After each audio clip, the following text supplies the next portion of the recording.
show Stalin as one of the most powerful men in history, leader of the Soviet Union. Millions feared him. No one dared challenge him. Then suddenly, he dies. The man who controlled an empire could no longer protect his own family. Within months, his children found themselves facing public scrutiny, political isolation, personal tragedies, broken relationships, surveillance, and lives they never expected. But what really happened to Stalin's children after the most powerful man in the Soviet Union was gone? After her father's death, Svetlana Alliluyeva found her protective shield gone. Her life after 1953 was marked by instability rather than privilege. The state provided dachas, the extra security details, and the elite status she once took for granted were slowly dismantled by a bureaucracy eager to distance itself from her father's legacy. Left to face this changing world, she moved through multiple marriages, seeking a security that constantly eluded her. She raised her children, Joseph and Yekaterina, in a state of emotional isolation, haunted by the family name. Behind closed doors, Svetlana began writing. She poured her private pain into a secret manuscript that would become 20 letters to a friend. In these pages, she did not describe the great Soviet leader praised in propaganda. Instead, she wrote about an emotionally destructive father who had shattered her family and left her mother dead by suicide in 1932. Svetlana described Stalin as a cold, manipulative presence who controlled every aspect of her youth. The new Soviet leadership, led by Nikita Khrushchev, monitored her movements, but they could not read her thoughts. They saw a quiet academic working in Moscow, unaware of the gradual, ideological drift taking place. She felt increasingly alienated from the Communist Party and the state her father had built. She lived under constant surveillance, yet she was emotionally detached from the world around her. She was a woman carrying a heavy, silent burden, quietly pulling away from everything she had ever known. No one in the Kremlin suspected that the dictator's favorite daughter was already mentally leaving the Soviet Union behind. While Svetlana retreated into internal exile, her brother Vasily occupied the center of Soviet public life. Born in 1921, Vasily was groomed to be the visible heir of the Stalin family. Unlike his sister, his path was defined by high-profile military service. During the Second World War, he served as a fighter pilot, flying combat missions in Yak fighters and earning multiple decorations, including the Order of the Red Banner and the Order of Alexander Nevsky. By 1948, at just 27 years old, he rose to become a lieutenant general and the commander of the air forces of the Moscow military district. He lived with the prestige of a wartime hero, commanding aerial parades over Red Square. Yet, this rapid ascent was built on an unstable foundation. His authority rested entirely on his father's shadow, and that shadow offered no permanent safety. The first visible crack in his shield appeared on July 27, 1952. During a military flyover, in poor weather, 2 aircraft in his squadron crashed on the runway. Observing the disaster from the Kremlin balcony, Joseph Stalin personally stripped his son of his command and reduced his rank. This immediate demotion revealed a stark truth. Vasily's power was a loan, not an inheritance. Even with his father still in the Kremlin, his protection was slipping away. It raised a dangerous question. What happens to a general whose entire status depends on a dictator who will not live forever? On March 5th, 1953, the protective canopy over the Stalin family vanished. Almost immediately, the Kremlin's vast bureaucratic machinery began to quietly reclassify the dictator's children from favored elites to administrative liabilities. There was no public denunciation or sudden, theatrical expulsion. Instead, the transition of power materialized through a series of internal memos and dry administrative decrees. In the spring of 1953, the Moscow State Housing Committee received Order Number 1253. The directive was clear. The prestigious Kremlin apartments and luxury dachas, long occupied by Svetlana and Vasily, were to be returned to the state housing pool within 30 days. On paper, the family's special status was being systematically normalized. This bureaucratic retreat extended to their personal safety. In March 1954, an internal MVD memorandum titled Reduction of Personal Protection for Stalin's Relatives ordered a phased withdrawal of the family's security details. Svetlana's personal guard, once numbering 12 dedicated officers, was cut to just 4. The rest were quietly reassigned to ordinary patrol units in Moscow. By January 1955, the Central Committee formalized this shift with a resolution ending all lifelong privileges for the relatives of deceased leaders. Svetlana found her medical access revoked and her state-provided stipends frozen, forcing her to rely on a modest academic salary. For the family, the message was unmistakable. They were no longer the protected heirs of a Red Emperor. They were citizens being monitored, managed, and quietly dropped by the very state their father had spent decades building.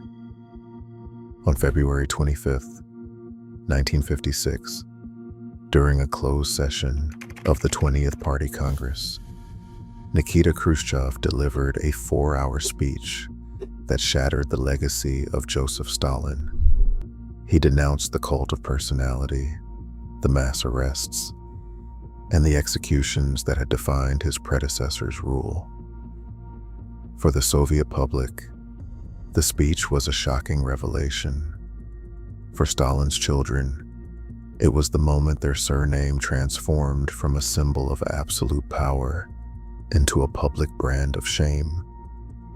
The state's campaign of De-Stalinization meant the family's presence was no longer just an administrative burden. It was politically toxic. The Kremlin actively worked to erase Stalin's name from cities, monuments, and history books, replacing official adulation with quiet condemnation. Svetlana and Vasily were no longer just losing their physical privileges. They were losing their place in the collective memory of the nation. The state security organs intensified their surveillance, treating the siblings not as former royalty, but as living security risks carrying the physical embodiment of a disgraced era.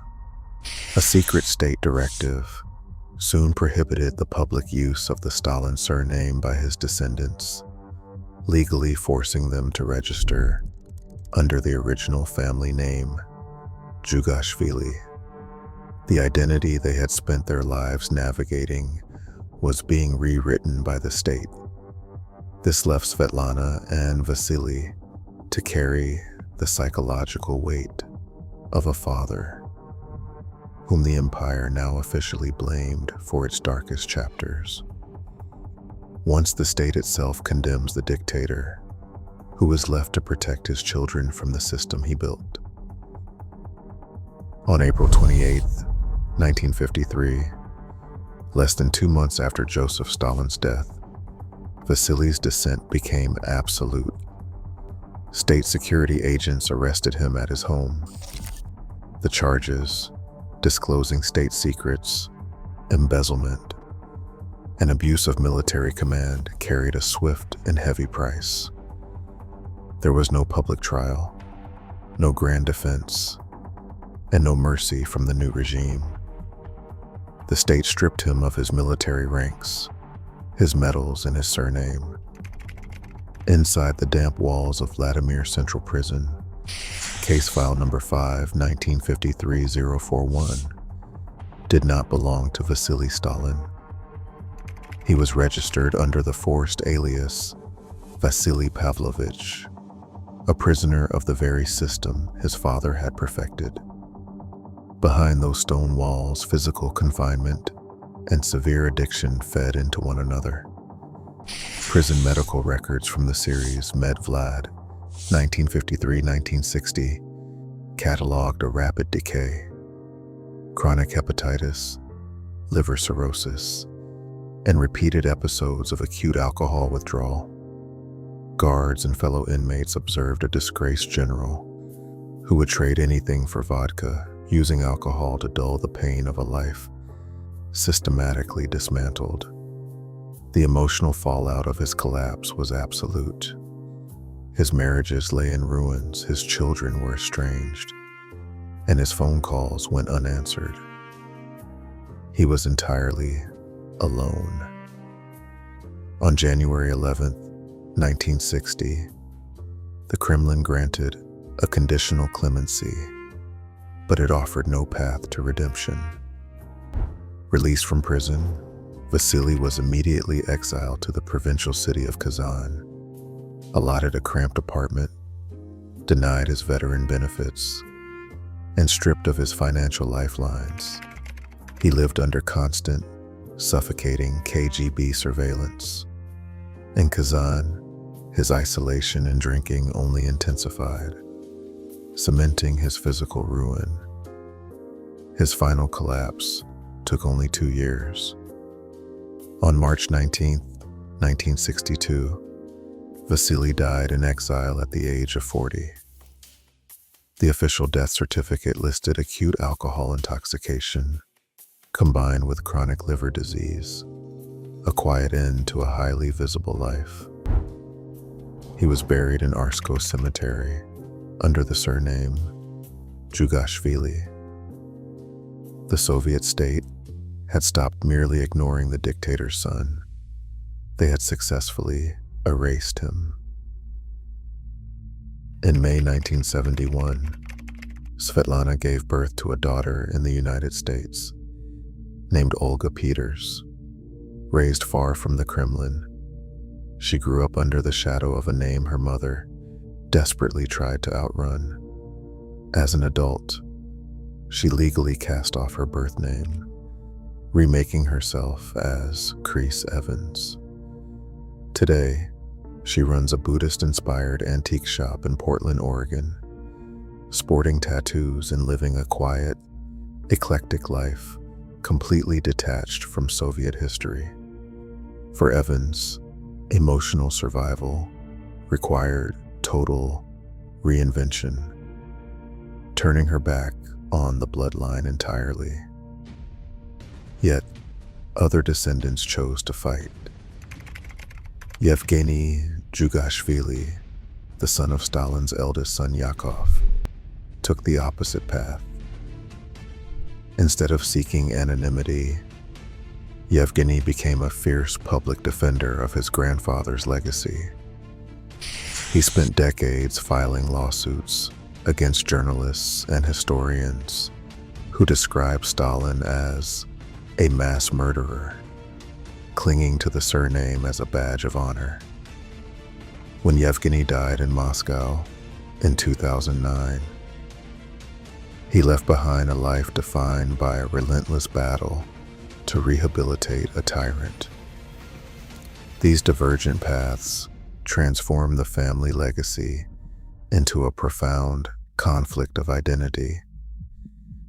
The grandchildren did not fight for political power. Instead, they struggled to build normal lives under the weight of history. One branch found freedom by erasing the past, while the other remained imprisoned by a duty to defend it. The divide left the family line permanently fractured, raising a quiet, lingering question. Can the descendants of a tyrant ever truly become ordinary? Or will the name always remain a social trap from which there is no escape? A handwritten letter preserved in Svetlana's personal archives reveals the cold reality of Stalin's fatherhood. Stamped with personal authority, the 1952 document shows Stalin writing directly to his son, Vasily, after a devastating military aviation accident. Stalin scrawled that Vasily's conduct had brought shame to the family name, stripping him of his military ranks, removing him from command, and placing him under strict supervision. This was not a protective or supportive parent. Svetlana's own private papers, later preserved in her personal archive at the Hoover Institution, describe a childhood dominated by fear and cold manipulation. These documents complicate the public myth of the leader without softening his historical crimes. They raise a quiet question. Did Stalin's actions toward his children represent a distorted form of affection, a desire for total control, or both? The event that broke Svetlana's ties to this legacy began with personal grief rather than political ideology. On October 31st, 1966, her companion, Brajesh Singh, died in Moscow. Denied the right to marry him by Soviet authorities, she eventually secured a rare permit to travel to India to scatter his ashes in the Ganges. Arriving in Delhi in December, she faced a stark reality. The Soviet embassy demanded her immediate return to Moscow, threatening to bar her from ever leaving the Soviet Union again. Confronted with the prospect of returning to her state-monitored isolation, Svetlana made a desperate choice. On March 9, 1967, she walked into the United States Embassy in New Delhi and handed officers a handwritten request for political asylum. A personal act of bereavement had transformed into a major international crisis. Standing inside the embassy, Svetlana crossed a threshold that changed her life forever. Yet, her safety was far from guaranteed, leaving a tense, immediate question: would she actually be allowed to leave? Svetlana Alliluyeva boarded a flight out of India under the protection of a United States diplomatic convoy, leaving her old life behind. In April 1967, she landed in New York, met by intense international media attention. She soon settled in Princeton, New Jersey, where she publicly burned her Soviet passport and renounced her citizenship. By 1978, she became a naturalized United States citizen, adopting the name Lana Peters. Yet, the freedom she sought came with a quiet cost. The Federal Bureau of Investigation opened a permanent file on her, tracking her movements, her associations, and her family contacts for decades. Even in America, the daughter of Joseph Stalin remained under the watchful eyes of state surveillance. But the true weight of her departure fell on the children she left behind in Moscow. Her son, Joseph, and daughter, Yekaterina, suddenly found themselves transformed into the children of a traitor. The state security apparatus turned its full attention to them. The KGB monitored their phone calls, intercepted their letters, and restricted their daily lives. Joseph, working as a doctor, and Yekaterina, a scientist, faced immediate career ceilings. The state denied them permission to travel abroad, systematically isolating them from the international scientific community. They were forced to build their professional and personal lives under constant scrutiny, carrying a notorious surname they could neither defend nor escape. Svetlana had crossed an ocean to find anonymity, but her escape bound her children to a lifetime of quiet punishment. Their lives became a stark reflection of the reality of the Stalinist legacy. The family could change their names, they could cross borders, but they could never truly belong to themselves. Today, the Soviet Empire is history, but the silent prison of the Stalin name remains. For his descendants, the ultimate struggle is not for power, but for the right to exist in peace. A dictator's heaviest shadow always falls on his own bloodline. Can we ever truly escape the legacy of our ancestors? Let me know your thoughts in the comments.